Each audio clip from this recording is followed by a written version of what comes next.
Dear student, स्वागत है आप सभी का हमारे ऑनलाइन क्लास में। आज का हमारा अध्ययन टॉपिक है जनसंख्या वृद्धि, पॉपुलेशन ग्रोथ। इसमें हम लोग अध्ययन करेंगे कि जनसंख्या वृद्धि होता क्या है और जनसंख्या की वृद्धि को यानी कि कमी और अधिक होता है तो इसको निर्धारित करने वाले या प्रभावित करने वाले कारक कौन कौन से हैं। तो सबसे पहले हम लोग देख लेते हैं जनसंख्या वृद्धि होता क्या है या इससे क्या तात्पर्य है। तो सामान्यतः हम देखेंगे कि जनसंख्या वृद्धि होता क्या है, तो ये क्या है, आपके जो जन्म दर है उसकी और मृत्यु दर है उसके मध्य का जो अनुपात है उसी को हम लोग क्या बोलते हैं, जनसंख्या वृद्धि कहते हैं। यदि इसका कोटेशन या परिभाषा देखें तो एक निश्चित समय में क्या है, कोई निश्चित समय है, जैसे कि 1 वर्ष का एक निश्चित समय है, ये कोई क्षेत्र है। इस क्षेत्र में कितना जन्म हुआ है एक वर्ष में और कितनी मृत्यु हुई है, इसी के अनुपात को जब हम लोग अध्ययन करेंगे तो वो क्या कहलाएगा, इस क्षेत्र का जनसंख्या वृद्धि कहलाएगा। और ये जो जनसंख्या वृद्धि है ये नेगेटिव ही होता है और पॉजिटिव भी होता है, यानी कि धनात्मक और ऋणात्मक दोनों होगा। यदि ये जनसंख्या जो है उसमें बढ़ोतरी होती है तो ये क्या हो जाएगा, धनात्मक हो जाएगा जनसंख्या वृद्धि जो है वो।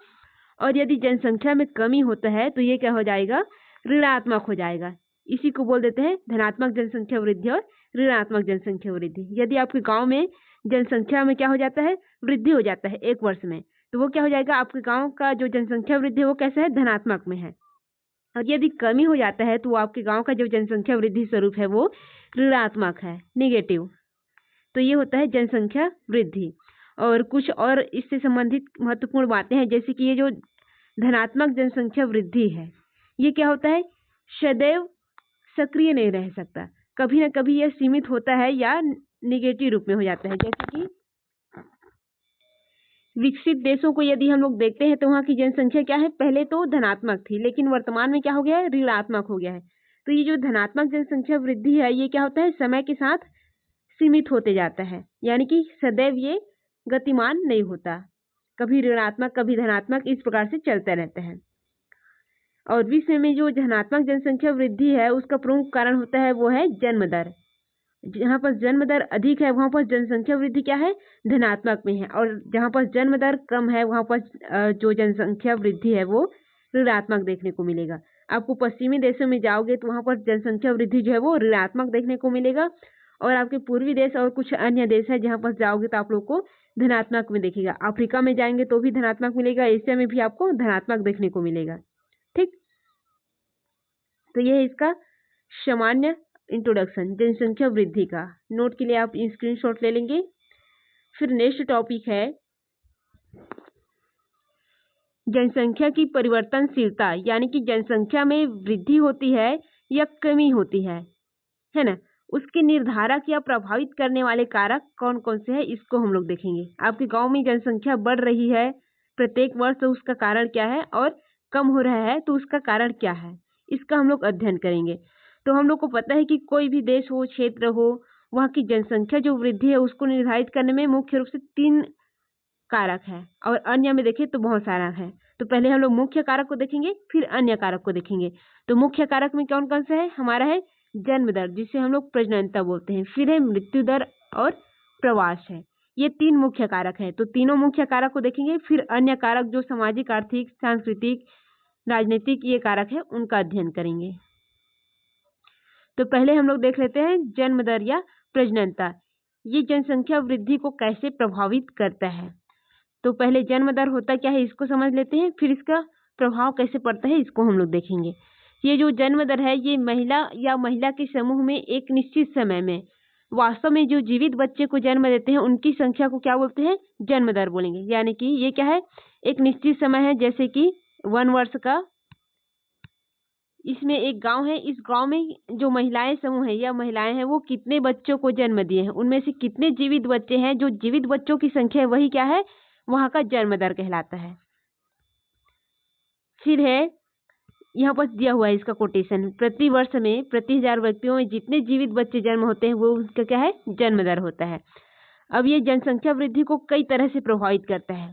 वो कैसे प्रभावित करेगा, यदि जनसंख्या वृद्धि का प्रमुख कारक में जन्म दर कारक है तो वो कैसे प्रभावित करेगा। यदि आपके गांव में जन्म दर क्या है, उच्च है, प्रतिवर्ष आपके गांव में जन्म अधिक ले रहे हैं और मृत्यु कम ले रहे हैं, तो इसमें क्या होगा, आपके गांव का जनसंख्या वृद्धि जो है क्या होगा, तीव्र गति होगा, यानी कि जनसंख्या तीव्रता से बढ़ेंगे। तो इसी प्रकार जो है जनसंख्या में जो जन्म दर है वो जनसंख्या वृद्धि को प्रभावित करता है। फिर इसमें दो तरीके का आप लोग देखें, एक सकारात्मक और एक नकारात्मक वृद्धि होता है। तो जन्म दर में कब नकारात्मक वृद्धि होगा और कब सकारात्मक वृद्धि होगा। तो यदि जनसंख्या का जो वृद्धि दर है वो क्या होगा, सकारात्मक होगा, तो आपका जनसंख्या वृद्धि क्या होगा, सकारात्मक जनसंख्या वृद्धि हो गया, यानी कि जन्म दर अधिक है तो सकारात्मक जनसंख्या वृद्धि देखने को मिलेगा, और जन्म दर कम है तो आपको क्या होगा, नकारात्मक वृद्धि दर देखने को आपको मिलेगा, यानी कि जनसंख्या में कमी होगा यदि नकारात्मक है तो, और सकारात्मक है तो जनसंख्या में वृद्धि होगी। तो ये हो गया जन्म दर। और फिर अगला कारक है मृत्यु दर। मृत्यु दर आपके जनसंख्या वृद्धि को कैसे प्रभावित करता है। तो जैसे हम लोग जन्म दर को देखे हैं वैसे ही मृत्यु दर को भी देखेंगे। मृत्यु दर का मतलब क्या होता है, एक निश्चित स्थान पर निश्चित समय पर कितने लोग मृत्यु को प्राप्त किए हैं या कितने लोगों की मृत्यु हुई है। जैसे कि आपके गांव में एक वर्ष में कितने लोगों की मृत्यु हुई है, ये क्या है, आपके गांव का मृत्यु दर है। और ये मृत्यु दर कैसे प्रभावित करेगा जनसंख्या वृद्धि, तो जहां पर मृत्यु दर कम है और जनसंख्या वृद्धि अधिक है वहां पर क्या हो जाएगा, जहां पर मृत्यु दर कम है और जन्म दर क्या है, अधिक है, ये आपका मृत्यु दर और ये है आपका जन्म दर। तो ये मृत्यु दर कम है और जन्म दर क्या है, अधिक है, तो ये क्या होगा, आपके गांव की जनसंख्या में सकारात्मक वृद्धि होगा और जनसंख्या जो है वो तीव्र गति से बढ़ेगा। और यदि नकारात्मक हो, जन्म दर क्या है आपका न्यूनतम हो जाए, जन्म दर क्या हो जाए, कम हो जाए, ये नीचे चला जाए, और मृत्यु दर भी क्या हो जाए, नीचे चला जाए, तो आपके गांव का जो जनसंख्या है वो क्या होगा, नीचे चला जाएगा, ऋणात्मक होते जाएगा। तो ये इस प्रकार से जो मृत्यु दर है वो क्या करता है, आपके जनसंख्या वृद्धि को प्रभावित करता है। यदि मृत्यु दर कम है तो आपके गांव में क्या हो जाएगा, जनसंख्या जो है वो बढ़ते जाएगा, और अधिक है तो घटते जाएगा, ठीक, क्योंकि ज्यादा लोग मरेंगे नहीं तो जनसंख्या में वृद्धि होगा ही। तो ये हो गया मृत्यु दर का फैक्ट। फिर है नेक्स्ट है प्रवास। अब माइग्रेशन कैसे प्रभावित करता है, तो आप लोगों को पता है, नोट का स्क्रीनशॉट ले लेंगे, हम लोग ब्लैक बोर्ड से समझ लेते हैं। ये प्रवास है, ये कैसे जनसंख्या वृद्धि को प्रभावित करता है।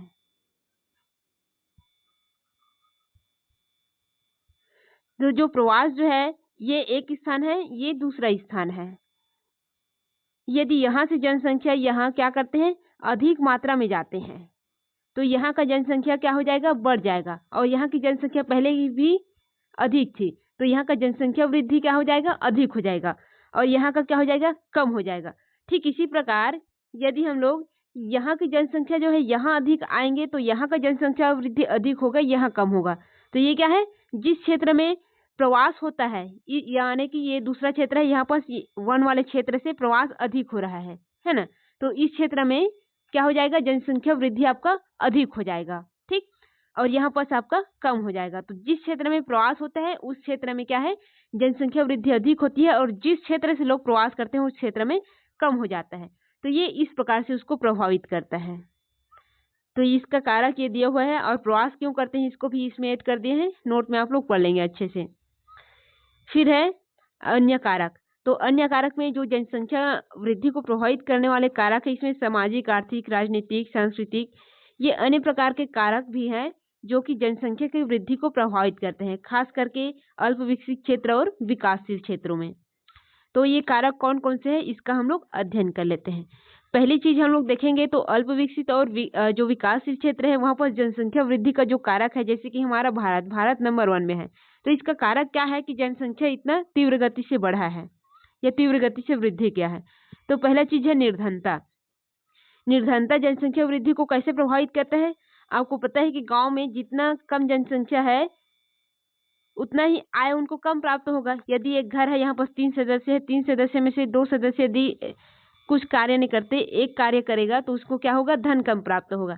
तो वो व्यक्ति क्या करेगा, वो व्यक्ति धन अधिक प्राप्त करने के लिए अपने घर में जनसंख्या को बढ़ाएगा जो उसके साथ काम कर सके। तो ये क्या करेगा, धन के लालच में जनसंख्या को बढ़ाते जाएगा और यहाँ पर जनसंख्या वृद्धि को क्या मिलेगा, सकारात्मक प्रभाव पड़ जाएगा। तो यहाँ पर जनसंख्या वृद्धि तीव्र हो जाता है, ये इसीलिए है। और ये खासकर अल्प विकसित और विकासशील देशों में देखने को मिलता है, जो क्या करते हैं, अधिक आय प्राप्त करने के लिए अधिक जनसंख्या को बढ़ाते हैं, जो वहाँ की जनसंख्या वृद्धि को अधिक कर देता है। फिर क्या है, गांव की प्रधानता एवं कृषि पर निर्भरता।